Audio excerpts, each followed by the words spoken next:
this morning. So, yeah, I know it's only 10 verses, but there's actually quite a lot there. But, as always, I try to start off with anything that stuck out to you in your mind when you was watching the video or reading the verses. One big point he made was grace always follows humility. So we need to be humble, which is one of the problems that Job had. Yeah, grace follows humility, which seems to be a biblical principle. I was, when he said that, I hadn't really thought about it like that before, but it does seem to be accurate. We have to humble ourselves. God is after a humble and contrite heart. And so grace follows after that. I would say that that's a biblically accurate statement. Nowhere in the context did it say Job was in fear. Fear within itself can take over people's faith. And the whole time I was pondering on that, I just saw the epidemic go through with this COVID. How many people was in so much fear? Mm-hmm. They didn't even think about faith. And faith, that fear business will run your faith right out. And Job didn't lose his. There is like a dichotomy here, right? Because obviously Job, right, God presents himself, and Job obviously has a reversal of his thoughts. It doesn't say that he was fearful.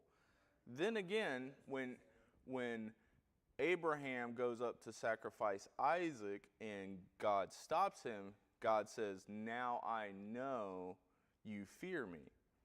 And I think the word fear there isn't like afraid, it's more of like a reverence. Right, or believe. Yeah, like a authority type.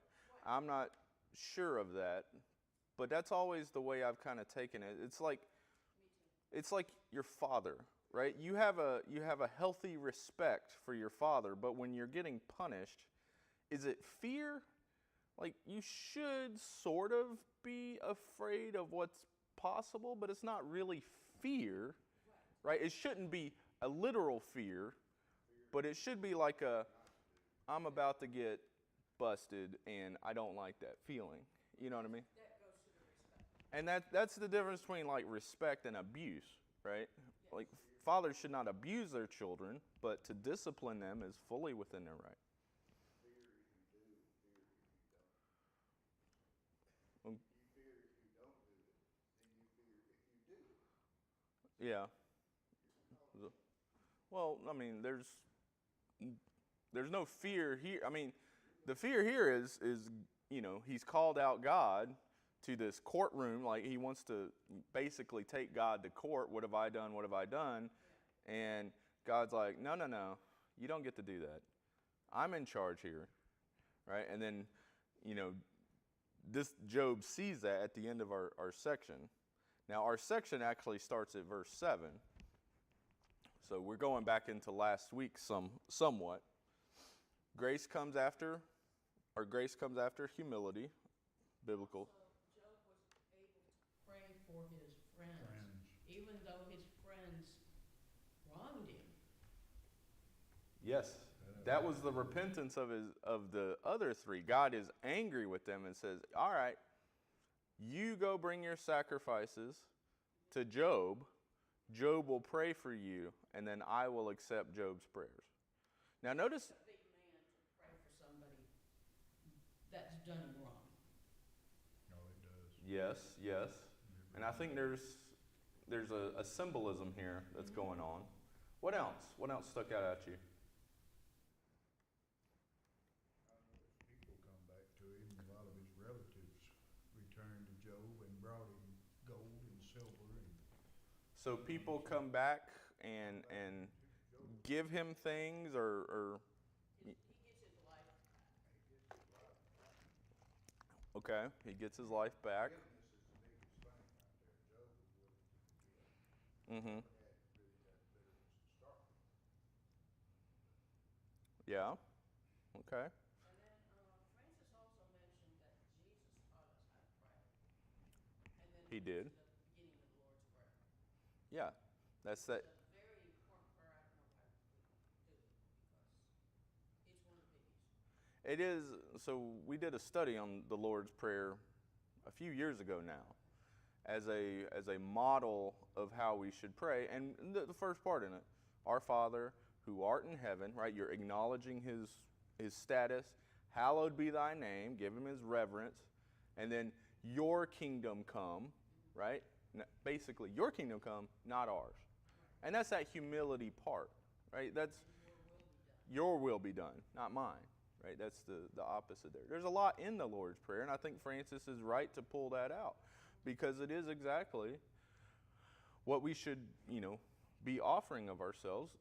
We should be humbling ourselves for God's work because God is all-knowing, all-powerful. Like, he knows more than we do. If we have a trust and faith in him that he's working all things for good, which the Bible tells us, we should be about his business. And suffering here is not unique to Job, right? And we all, like I heard one guy say, Job is all of us and all of us is Job in some sense.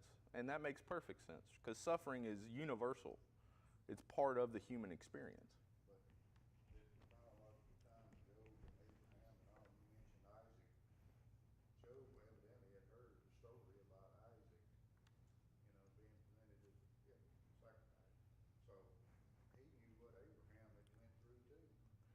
I didn't pick that up. I don't know if I would track with that. I mean, maybe it's possible. I don't think the book. I wouldn't say that the book, shows that, but it's definitely possible because there is an early. It talks about sacrifice here. That is very early. But at what time period? I don't know if we can determine. I didn't bring my chronological Bible. That would kind of put it in the right. Yeah. Well, and take the chronological Bible with a word of salt. Yeah. Just like the words in red. They are, what we think, and sometimes they're very clear, sometimes they're not. So, take the words in red with a grain of salt too. The original didn't have red and black writing. So, there's a lot here. So yeah, we're picking up on a lot of things. It looks like the Disney happy ending, right? They lived merrily after. But I don't think that's the point. And this is where I think these short segments, like these type of videos, are really limited, right? Because Francis has like 7 minutes, 8 minutes, 10 minutes. There's a lot going on here. And so Francis chose to pull out, right, this grace after humility aspect. And that is totally fine. Got no problem with it. But I want to, in our time together, expand a little bit more on some of the other things that I want to touch on because there's so much here. Heart or broken bones is like the Lord can pick them back up and glue them back together, snap them back together. Mm-hmm. Heart can be glued back together and restored. So the Lord restores, absolutely. So let's take this picture here.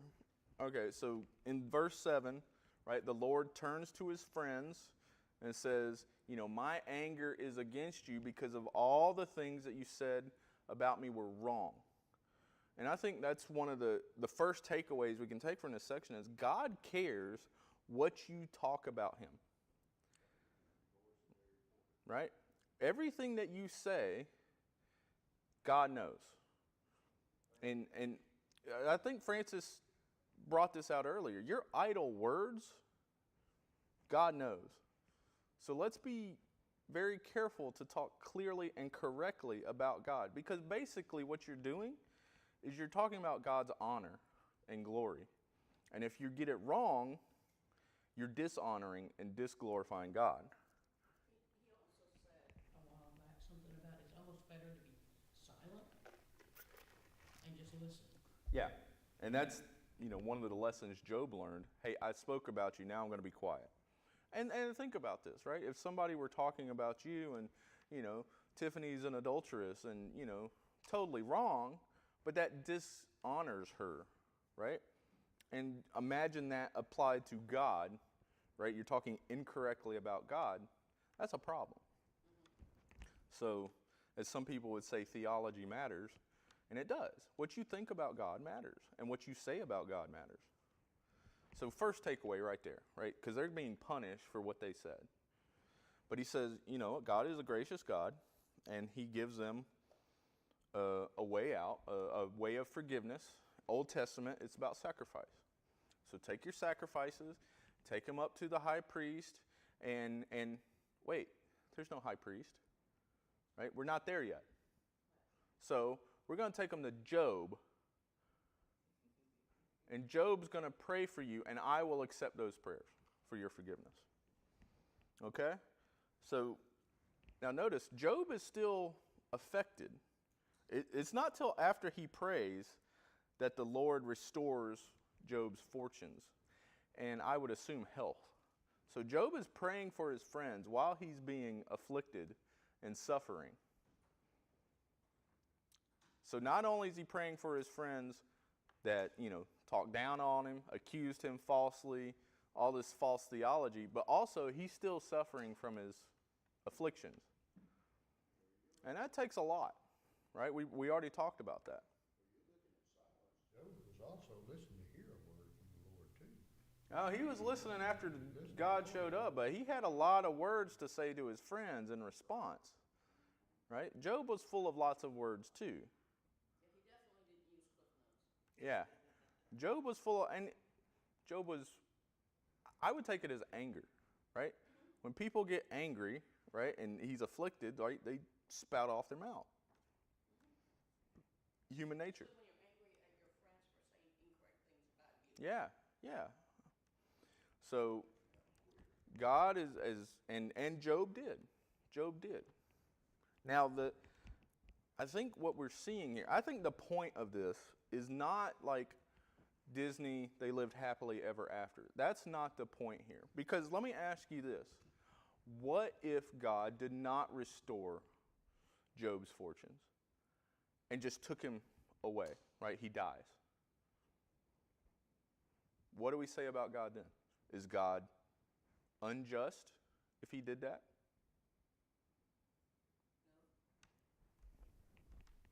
Today's time, we would say somebody's been suffering for cancer for 2 to 3 years and they finally die. We're like, well, God gave them relief. So, that's what this is bringing up. What is Job? Because Job doesn't know. At the point that he's told to do this, he doesn't know that he's going to be restored. It's more about faith. Faith until the bitter end. It's faith. Yeah, it's all, and we've talked about suffering is universal, right? We all suffer at some point, some more than others. So Job had faith, did what he was asked to do. Now, I think what this is representing here is an early, type of Christ. Because think about what God's done. He's basically put Job in between his friends and himself. Right? Who do you bring sacrifices to in the Old Testament? The priest, right? The high priest. Right? This is an early form of Christ, right? Think about this. Let me just describe a person to you. This person has been afflicted by the world around him, falsely accused, suffering, and is asked to mediate between him and God. Who would you say that is? And lost everything. Jesus, right? That's who we're talking about. This is an early form of Jesus. And I think the restoration we have at the end isn't so much that he got, God restored his favor, whatever. It's the new birth, right? He had a life, right? And as good as he thought that was, he got a new life that is described as better. And notice the numbers there, right? If you add all this up and you look, it's double what he had, right? And even the number of children, he lost 10 children. He gained 10 children for a total of 20, right? Double. Who gets a double portion in the Old Testament? The firstborn.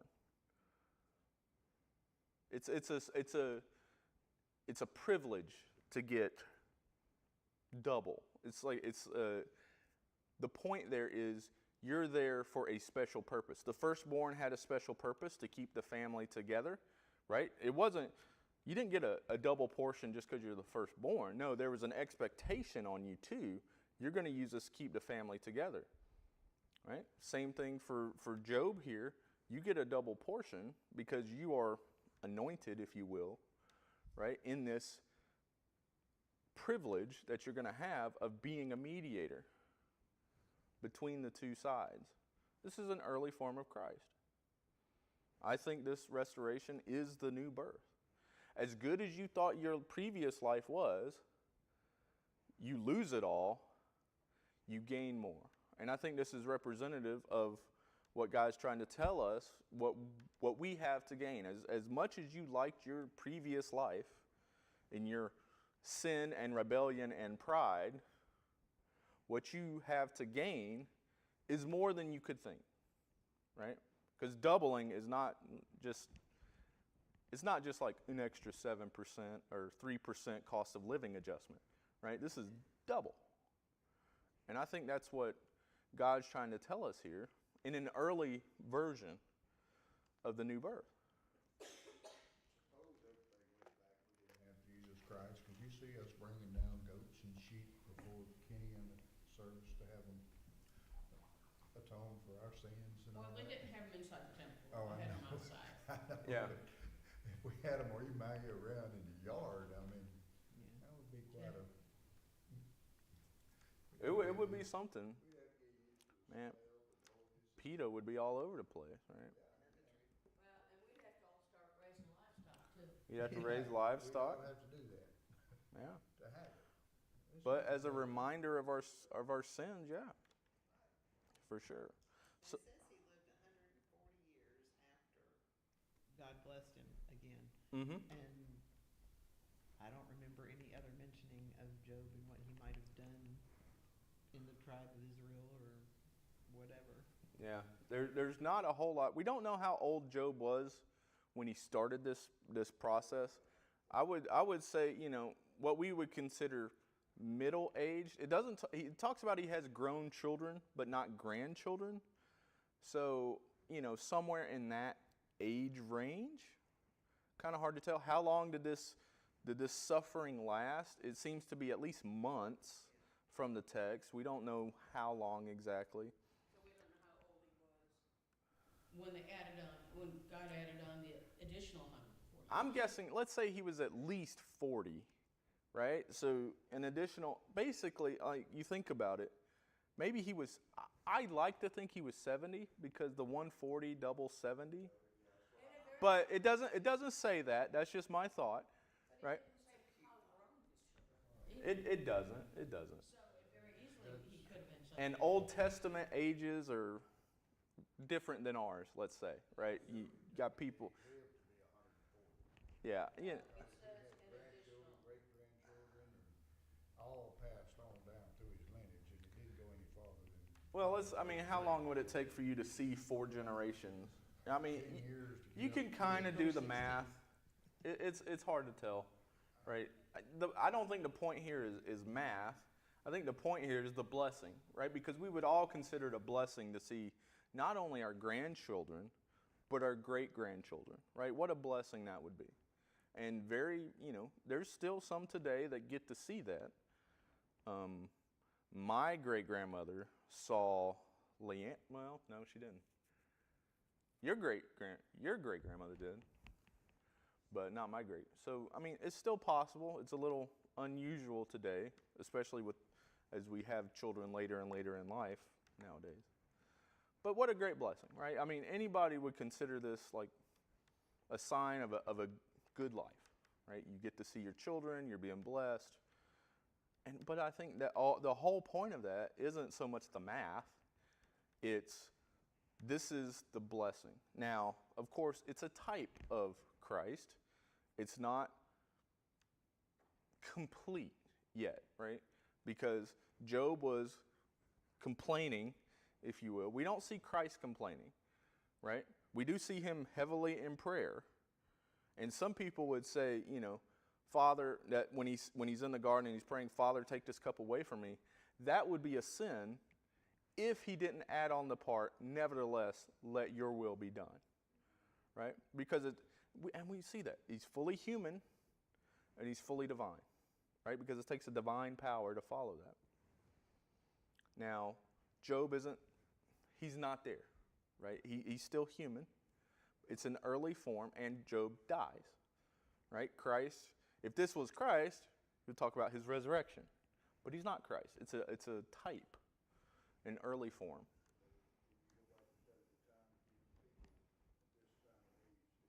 Married at about 13 years old, and that they lived to be approximately 30 to 35 years old. They were considered old people if they lived past 50 years old. Mm-hmm. I mean, there's a lot. See one up a whole lot during that time. You know, we could talk about infant mortality rates. We could talk about, all this stuff. Yeah, there's a lot of that going on. Now, did anybody notice the inheritance? Who got the inheritance? Nowhere. The daughters and the sons. Daughters didn't get inheritances back then. So Job bucked the system after all this and chose to give his daughters inheritance as well. Well, and there was also somebody else that didn't have any sons and bucked the system and gave it to his daughters. So it's not completely unheard of, but it's very unusual. And considering the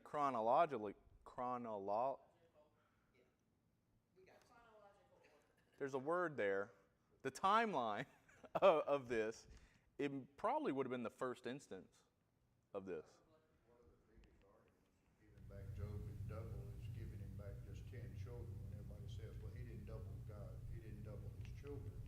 Well, he did, but Job He had did. 10 children in heaven. Yeah, he still has. So, Job, like, if you lost a child, does that make you like minus one children? That doesn't work like that, right? Well, because they're not doing math right. Because, like, if heaven forbid I lost a child, does that mean I'm not a father to 4 children? No. I'm still a father to 4 children, right?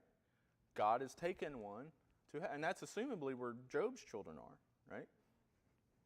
So, yeah, Job definitely doubled his children.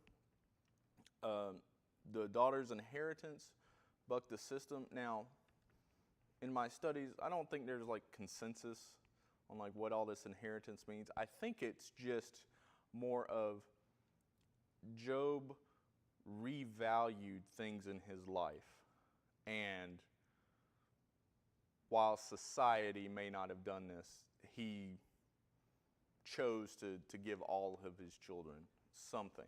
And I think that's kind of, again, this early form of Christ. It's not like, did Christ offer salvation only to males and not females? Right? Christ blessed everybody. And I think that's what, now this is Clint's opinion, I think this is what the Bible is trying to express here. This early form of Christ is for everybody. Right? All of his children, not just some. A lot of symbolism. Yeah, there's a lot of symbolism here. And I think we read it and a lot of people think, oh yeah, happy ending. God's good. I think that's missing the point. God's good anyway, even if we stop at verse 7. Like if the book ended in verse 6, God's still good.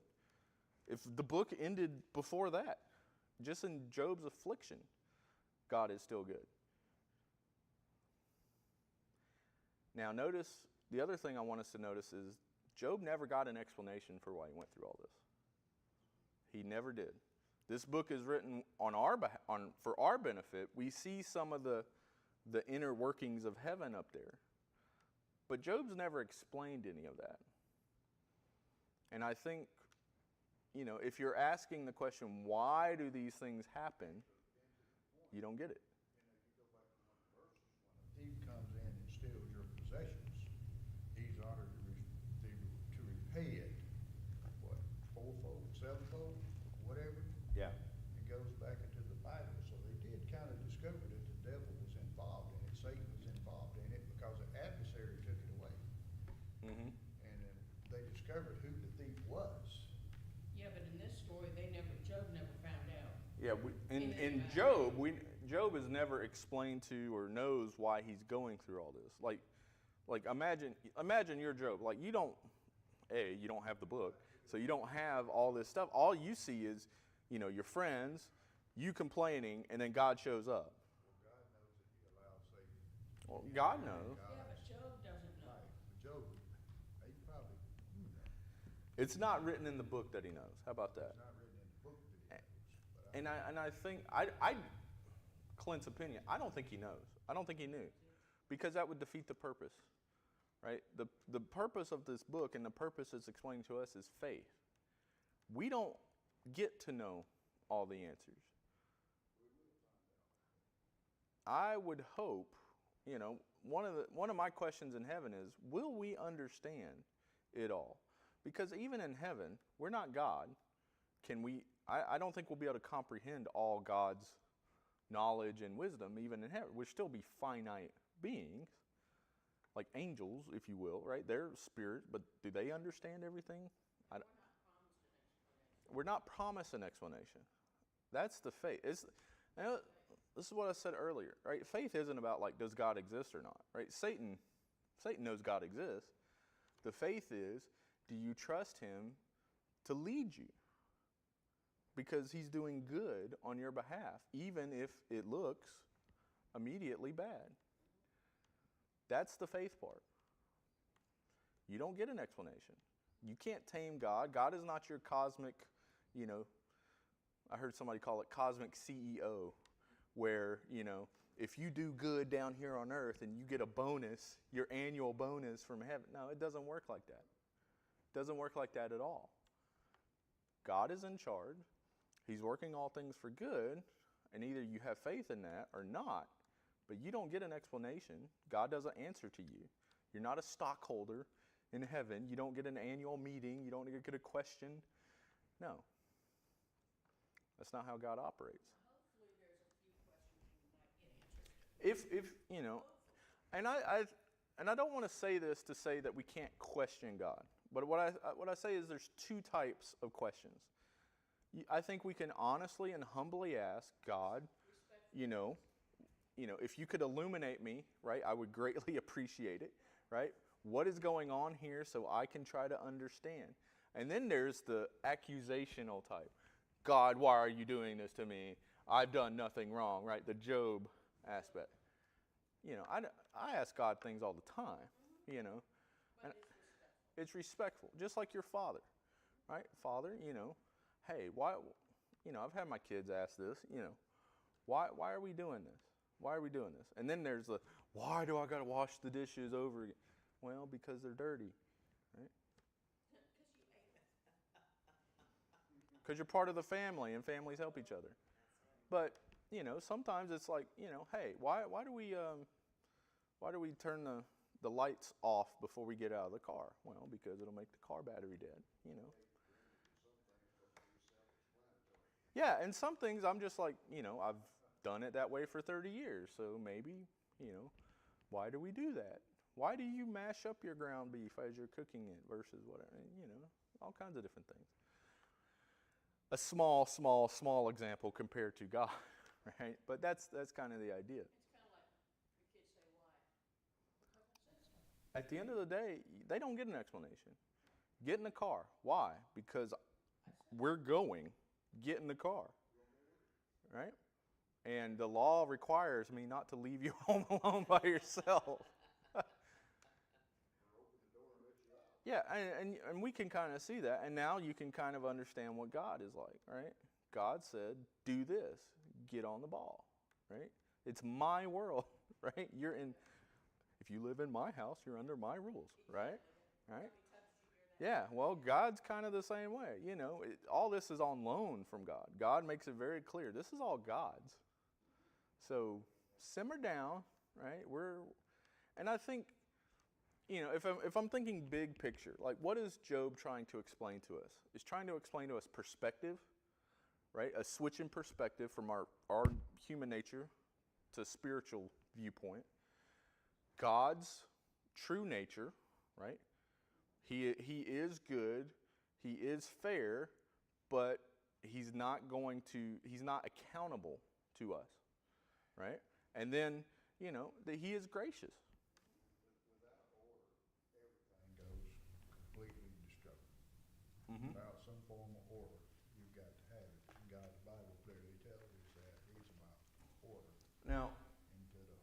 Yeah, I totally agree. Disorder.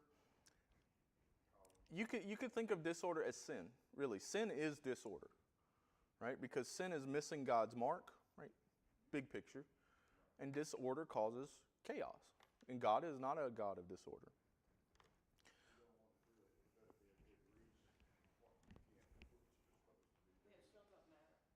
Yeah, if God tells you to do something, He knows what you're capable of, right? He's not going to tell you to do something you're incapable of doing, but like, yeah, I get you, So, I think that's kind of the big picture lessons learned here. Now, Francis didn't choose to bring that out. Again, he only had a few minutes, right? Grace follow. If anything, right, God is gracious, right? And we've all fell like Job. He did say, be faithful even until death. That is that is the calling. In the New Testament, it talks about, be faithful unto death. Paul talks about, I've fought the good fight. I've finished the race. That's what we're called for. Don't fall back. Don't. When Paul is talking about that, he's talking about some other people that he used to work with that had seemed to have fallen away, right? They're no longer with Paul for whatever reason. And he talks about that. And then he refers to himself, like, because he's about to die. I've finished the faith. He's encouraging Timothy to continue forward. But God is gracious. Yeah. We confess our sins. God is gracious to forgive us of our sins, and we move forward. And wouldn't you think that Job, in his new life, had a newfound appreciation for the things given to him? I would think so. It's not written. That's human nature. Yeah, it's not written, but I would think so, especially after this encounter with God, and I think that's what he's showing us. Then again, I want to be very clear. It's not prosperity gospel. This whole thing is anti-prosperity gospel. And even if Job hadn't been restored, would you still serve God? That's the choice. And I think the perspective shift is once you realize that all your good works are like filthy rags, you would. Because Job thought all his good works were mighty fine. And pride took it all away. The power outage, they're saying, oh Lord, what are we going to do? It's only temporary. Yeah. And if the power's out for a little while, I said, well, we've got to make do until it's restored. Mm-hmm. It's going to come back on. Hopefully. It may take a while, but when it lingers on about 2 days or 3 days, but when the power comes back on, wow! But then they forget what they've been through. Yeah. Yeah. How easy is it for us to get used to our blessings? And so, that I think that's the main picture here, right? And we want to prepare ourselves for incoming suffering. Who was it? I don't think it was Francis Chan, because I did a lot of studying. Somebody else said, you don't really want to read Job while you're going through suffering. That's the wrong time. That's like reading, your airline, like how to inflate this life vest when you're already in the water, right? You want to get that stuff in before time so you know how to operate, right? Job is something you read before to prepare yourself, to ground yourself, because we're all going to suffer. We all have suffered. We all will suffer. It's part of the process. But you want to prepare yourself and make yourself ready to withstand the storms of life and understand who God is and who you are. And some people just don't. They just don't want to accept it.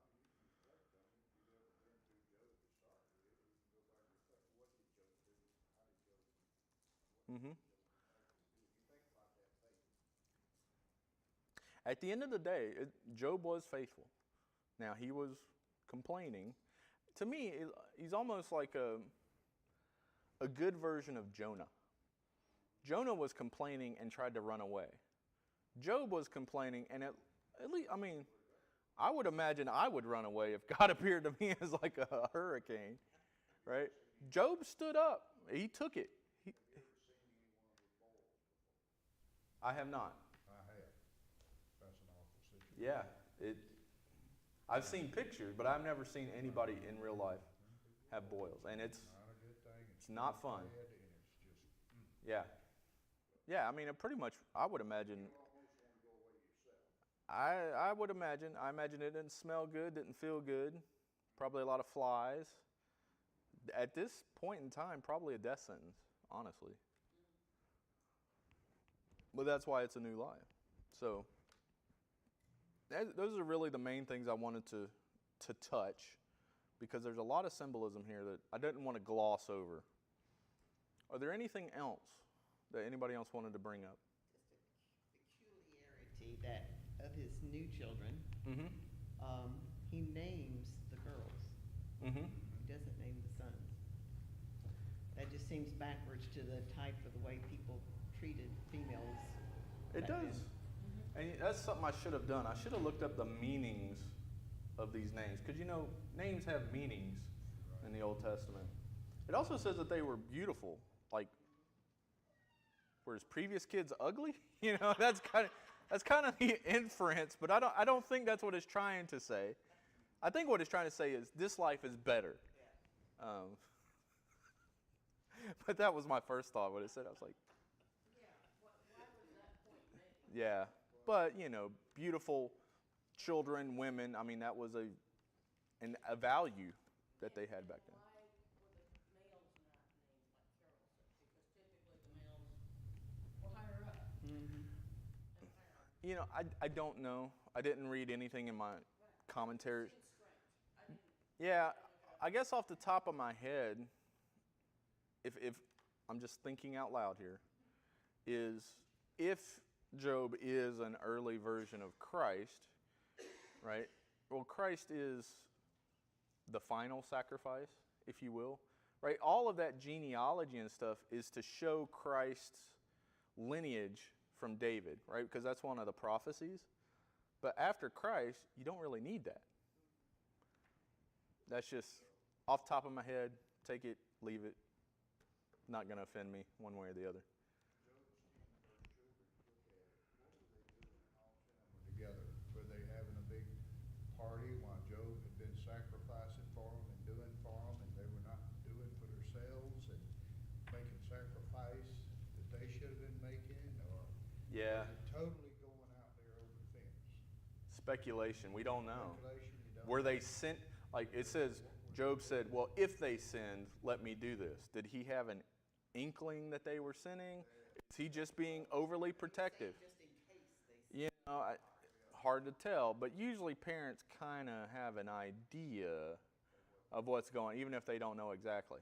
We don't know, it doesn't say. Yes. So you asked about the meanings of the girls' names. Yes.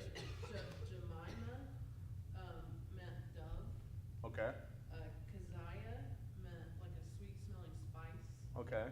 And the long one, Karen Hepet, Whatever. means the horn or child of beauty. Okay. So I don't know what those mean together, but that's to answer your question. Well, if you take that imagery, right, you think of, like my first thoughts are the dove of the Spirit, coming down upon the Lord. The fragrance, right, they brought him gold, frankincense, and myrrh, and maybe beautiful child. Again, there's a lot of symbolism here. I don't know, right, but yeah, that's interesting, because that does add to the symbolism that we're already seeing in the text. Very cool. Anything else?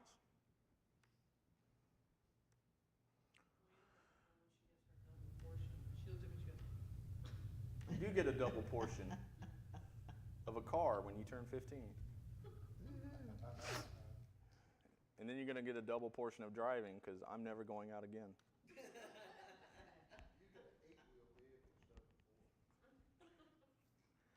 So we'll close out Job. I hope you've enjoyed the study. I hope you've learned a lot to it. There is a ton to it. As we close out, so this will be our last meeting until like September 10th. And I'll text this out to y'all. And I'll keep you reminded because it's going to be a while. I understand. While we're not meeting, I would encourage you to study on your own. I'm going to use this time to refresh myself, study myself. Jack's class is always meeting. You're welcome to go over there. You're welcome to call me, and you will see me back and forth. I won't be gone all summer. You'll see me here occasionally, but most of the summer I'll be gone. When we return, we'll be starting our study of Daniel, or restarting our study of Daniel, which got interrupted for COVID. So we're gonna do that because that was a good study, and I was really into it, and then it just kind of COVID. Yeah, we're gonna start at the beginning. It's been way too long. We're gonna start at the beginning, and then that will probably take most of the latter half of the year. That'll probably take us into Thanksgiving, Christmas. We're gonna finish the Southern Baptist Faith and Message, and then after that, I don't really have any. I haven't gotten that far. So if you have anything you want to study, I would love to include something New Testament in there, kind of even the scale, so to speak. So, but keep your eyes out. If you see something, want to study something, let me know. Give me a phone call if you need me. And I've enjoyed it. Thank you for coming to all the classes. And so, when we return, we should have fiber internet, which will be nice. Should be in our new classroom, which will be nice. And so if you have, anything that you are looking forward in a classroom, right? We're already working on comfortable chairs. I've already heard that. Yeah, so we did get a CO. I'm sure Kenny will mention that this morning. So, yeah, we got the CO. We can start moving stuff in, and looking forward to that. It'll be a good classroom. And I got some ideas myself. So, just got to get the deacons to approve my budget. They did not smile when I looked at them back there. So they're probably getting hammered. Yeah, they're probably getting hammered enough with budget requests anyway. So, all right. Well, Brian, will you close us in prayer, please? Heavenly Father, we thank you for the ones here today in our studies that we've been having, and all the time and all that was spent to prepare these lessons. And thank you for Clint for being here with us and leading us in this studies. And just take us, Lord, and just have us do your will and stay obedient.